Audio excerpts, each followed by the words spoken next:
Well, I just like to reiterate once again how proud I am of our team, everybody involved in the team, the players, number one. This was really about doing the best we could to help them have a chance to be successful and have an experience of winning a championship. And I think the coaching staff did a great job of helping these guys, and the commitment that these guys made early in the season after the Ole Miss loss to do all the things that they needed to do to be the kind of team that we could be, I can't say enough about. This team, I really wanted to do the best that I could do for this team, probably as much as any team that I've ever coached, because really did want them to have the opportunity to win this game. You got to give Clemson's team a lot of credit. They got a great football team. Their quarterback's a fabulous player. Their team played hard, and I would like to congratulate them on the great season that they had. And we didn't always play pretty in this game. It probably wasn't one of our best games when it just comes to flat execution. But when it comes to competing and making plays when we needed to make them, it was probably as good as it gets. And I think that's the kind of competitors that win championships, and that's probably why we're sitting here. So I think special teams was huge in this game tonight. Kickoff return for a touchdown, onside kick probably, changed the momentum of the game when it was 21-21. And I just think our players took advantage of every opportunity that they had, and never been prouder of any group of guys in my life. As a reminder, we will take questions for Coach first. Let us get a microphone to you. Give us your name and affiliation. We'll start over here in the center to our left. Nick, Mike Ray to WBMA Birmingham. I wanted to ask you, first of all, about the onside kick. Whose idea was it on the sideline to go ahead and execute that? And secondly, Marlon Humphrey told me after the game that he drops a lot of those in practice. In fact, he said he dropped one in the walkthrough. So were you surprised that he got it? No, I have all the confidence in the world in Marlon. I think these guys, see what happens in practice. But the way we line up on kickoff with squeeze formation and try to corner kick the ball, when a team squeezes the formation like that, we call it pop kick. I thought we had it in the game anytime we wanted to do it. I made the decision to do it because the score was 21-21 and we were tired on defense and weren't doing a great job of getting them stopped. And I felt like if we didn't do something or take a chance to change the momentum of the game, that, we wouldn't have a chance to win. So getting that onside kick, I think, did change the momentum of the game. We scored on a big play 2 plays later, and then we had a kickoff return for a touchdown, too, which was huge. So special teams was really big for us in this game. Take our next question over here to our far left on the aisle. Lakin Lippman with USA Today Sports. What were the moments like before and after the game with Kirby? Did you say anything to him? Did he say anything to you? Was it emotional? Well, Kirby's been with us for a long time and done a really, really good job, and we certainly wish him the very best. I know this has been a difficult time for him to do the right thing relative to our players who have worked so hard to help him have the success that he has, that we all have. And he did a wonderful job. He really did. And I can't tell you how much I appreciate, what he did for our players so that they'd have an opportunity to have this experience. Go right here in the center section, right in the front. Coach Paul Newberry from Associated Press. I know you mentioned the other day you don't like to think about legacies and looking back, but you now, with 5 national titles, no coach has won more. That's how many Bear won. Any reflection on where you stand in history? I really hadn't thought about it.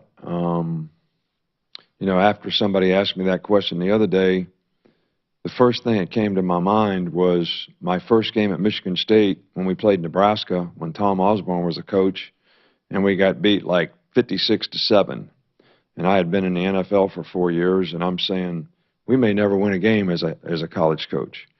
And I remember running across the field, and Tom Osborne, I think they won the national championship the year before and maybe that year too. He said, "You're not as bad as you think." So that's the first thing that comes to my mind. So I learned a lesson that day, And, you know, as long as you do this, it's always about your next play. It's always about the next game. So I've never really ever thought too much about all that. I have a tremendous amount of appreciation for all the players who have played for us, came to our school, bought into our program, did the things that they needed to do to have a chance to experience a championship, whether it was at LSU or the four at Alabama. So that's where most of my appreciation lies, is with the players. We'll go into our far left section in the very back row. Dan Wetzel, Yahoo Sports. From that day against Nebraska, the game has changed dramatically, particularly strategically. You have innovated along with that, but it seems you have kept a core system in how you recruit, who you recruit, how you coach players, how you relate to players. Why do you believe that's remaining so successful, even as so much around the game has changed? Well, you know, my college coach had the same philosophy, and I felt like the things that he did to help me be successful, and I'm talking about Don James, because he taught us a lot of lessons of life. And, you know, we want these guys to succeed, first of all, as people, make the right choices and decisions, the best choices and decisions, have the right thoughts, habits, and priorities that help them make those choices and decisions so they can take advantage of their gifts. First of all, as people. Be more successful in life for having been involved in the program. And all the people in our organization, that's what they work to try to help them do. We want them to all develop a career off the field so that they graduate from school and have a better opportunity to be successful in life. And we have one of the highest graduation rates in the country and the best in our conference. And we want to help them develop as football players. And there's a lot of lessons that you can learn on work ethic, overcoming adversity, perseverance, consistency and performance, all kinds of things that come with the games that these guys play. And I think those things can all be beneficial to help them be more successful in life as well. And I want to see every guy have an outstanding career. And, you know, sometimes people criticize us and say we're all like business. But I'm going to tell you what, there were more players in the locker room that played for us at Alabama at this game today than I'll bet you anybody's ever had at a game. And that's because they had a great experience at Alabama. They're great ambassadors for the program. We have a tremendous amount of respect for them, and I think they sort of respect the things that they learned. But we are trying to create value for players so that they can have a better chance to be successful, and that's always going to come first to me.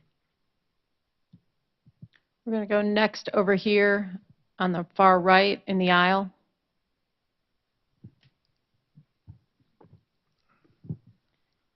Coach, could you talk about what went into, Graham Watson, Yahoo Sports, could you talk about what went into getting O.J. Howard more involved today in this game and even in the semifinal game?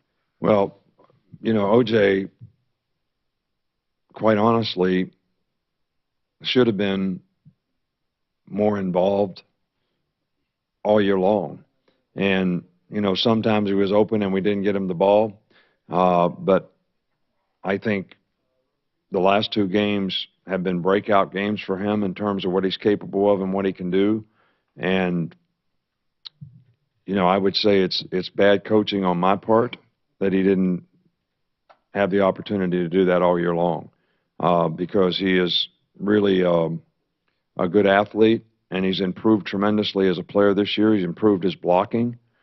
And, you know, there were times when, as Jake was developing, we were protecting sort of what we did.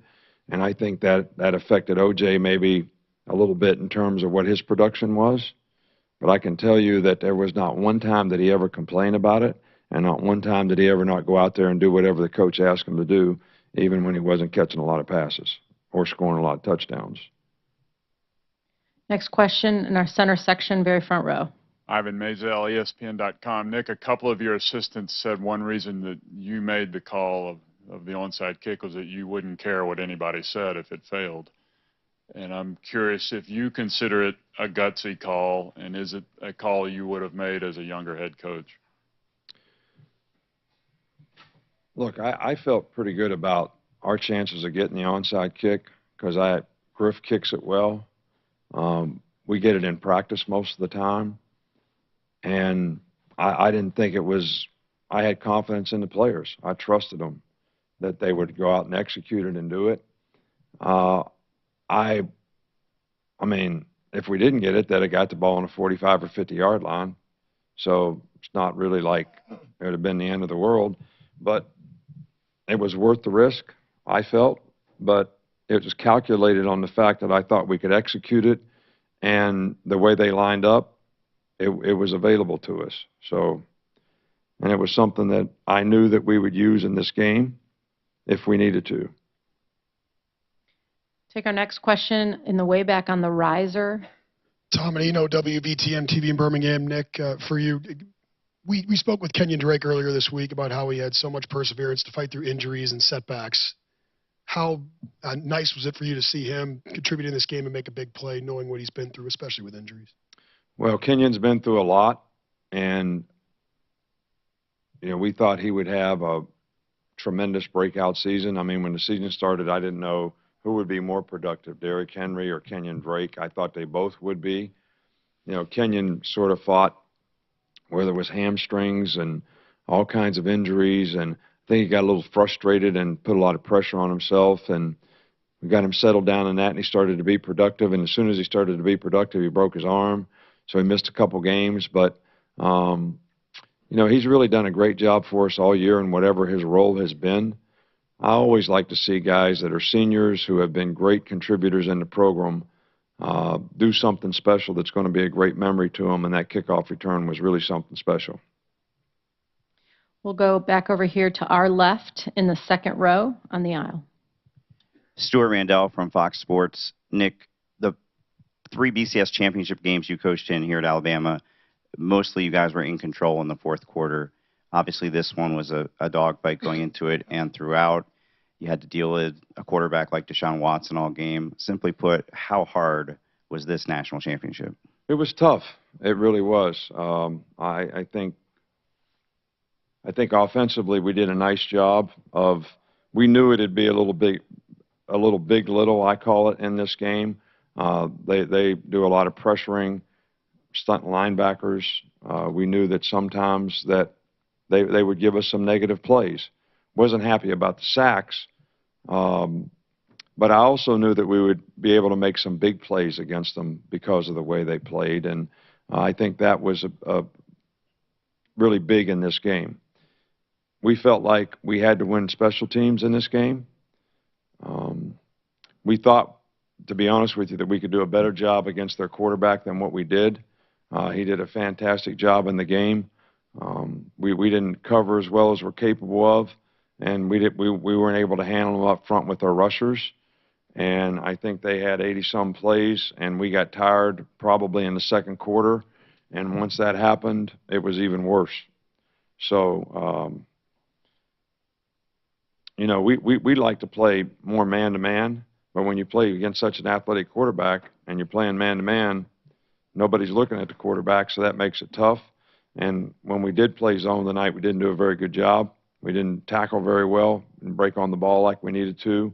He extended some plays and made some big plays, but the guy's a fantastic player. So I think when you play players like this, the whole team has to win.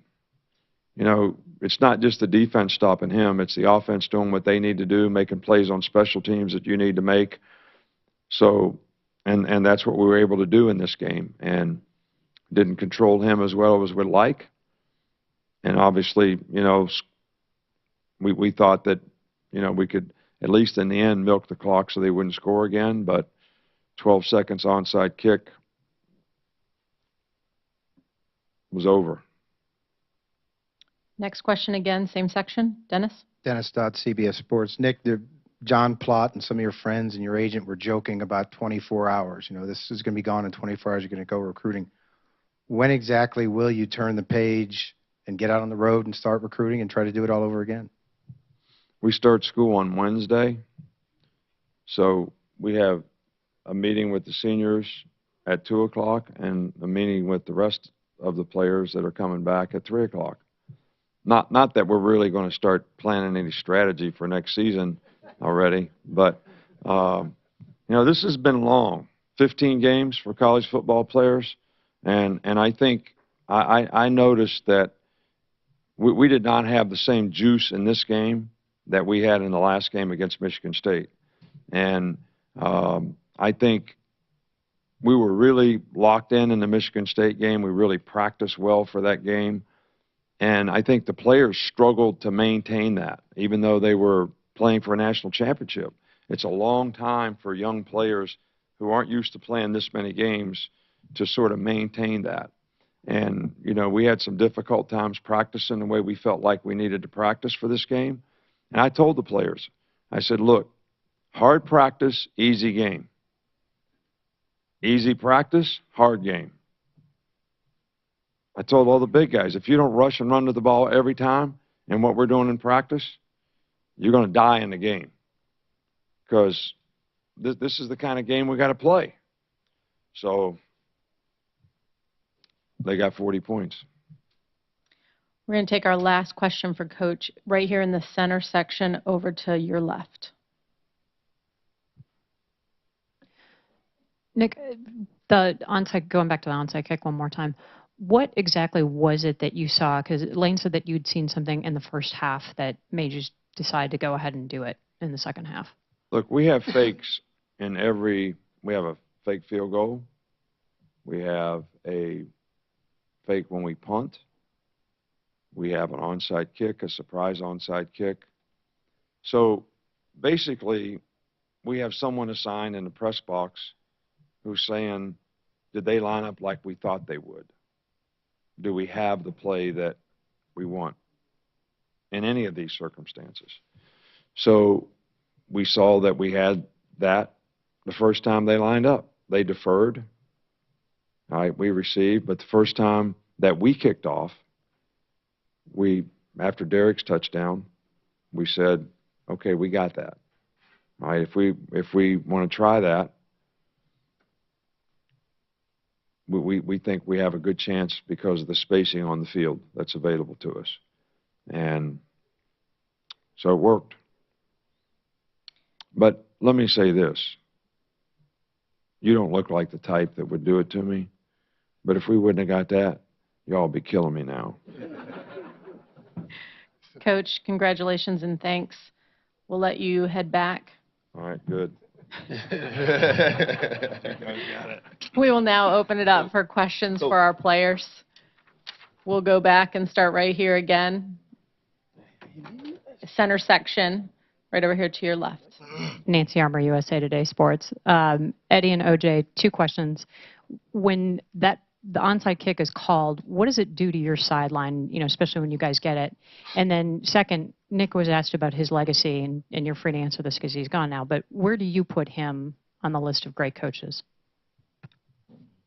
I think the onside kick was a big momentum swing for our team. Like Coach said earlier, it got the sideline energized. Everybody was pumped up, and we went out and scored on the next drive. So it was a big momentum swing for us. And as far as Coach's legacy, Coach Saban is one of the greatest coaches of all time, in my opinion, and a lot of guys' opinion also.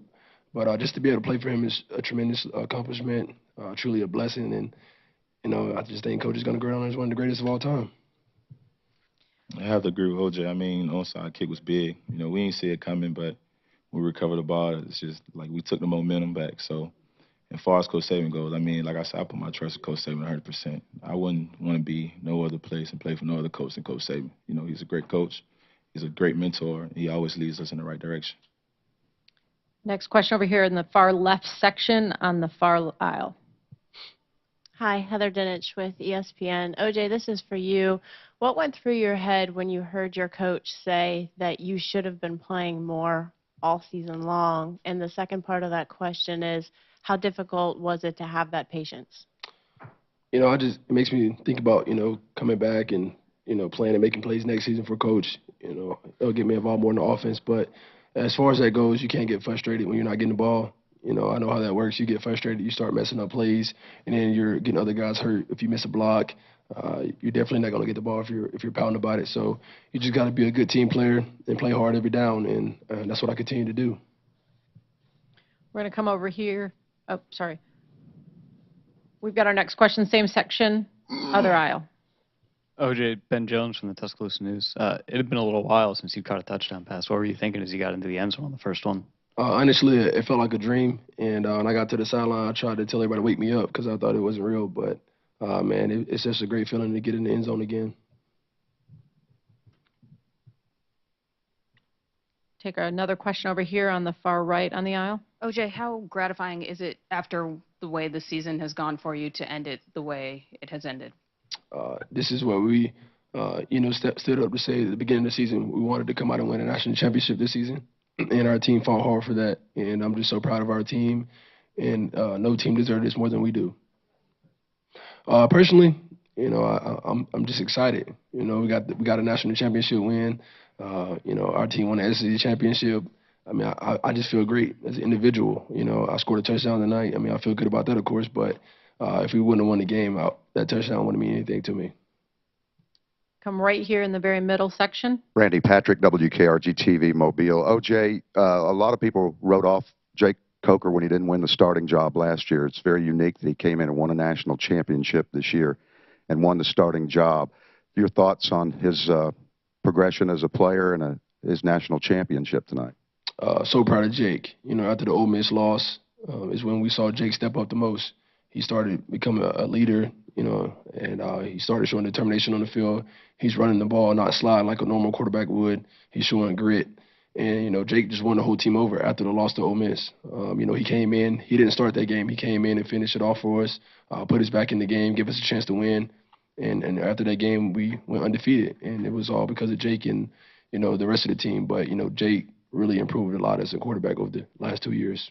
We have time for a couple more questions. Both locker rooms are closed at this point. We'll take our next question up here in the riser in the far back. Tom Menino, WVTM-TV in Birmingham. This one's for Eddie. Take me through the interception in the second quarter and how much do you think you guys needed that to kind of spring momentum, because it felt like Clemson was really starting to get some things going there. I mean, it was huge. Our front seven, they gave a great push. And me and Gino, a guy, they did a little pick route. So I seen that happen. So I just tried to run to the man when he did the wheel, and I was able to make the play. Yep, again right here in the middle. This table's not big enough for the stars of the game for Alabama. You needed every one of those big plays from every one of the guys. It was a team effort. You want to just give a shout out to some of your teammates as well? Oh, yeah. Derrick Henry definitely could be up here right now where I am. Derrick played a great game like he's been doing for us all season. Our receivers stepped up, made big plays. Our Darius, our defense, they held on, and they made plays when they needed the most. Special teams, can't thank them enough. 6 touchdowns this season, tied for the most in the FBS. Special teams also been special for us. Just an overall great team effort. We're going to take 2 more. We're going to start right here on the aisle. OJ, on your big plays, I mean, you were wide open. What did you see on both of those big ones that you had? The first touchdown, it was a stalk and go block. No guy was over the top. No safety was over the top. I kind of knew that one was going to be open. The second one was just the exact same play from last week against Michigan State. And this time I took the middle of the field. Nobody was in the middle, and it was wide open. Just a great play call by Coach Kiffin. We knew those guys would play a lot of cover 1 and cover 2, so we took advantage of it.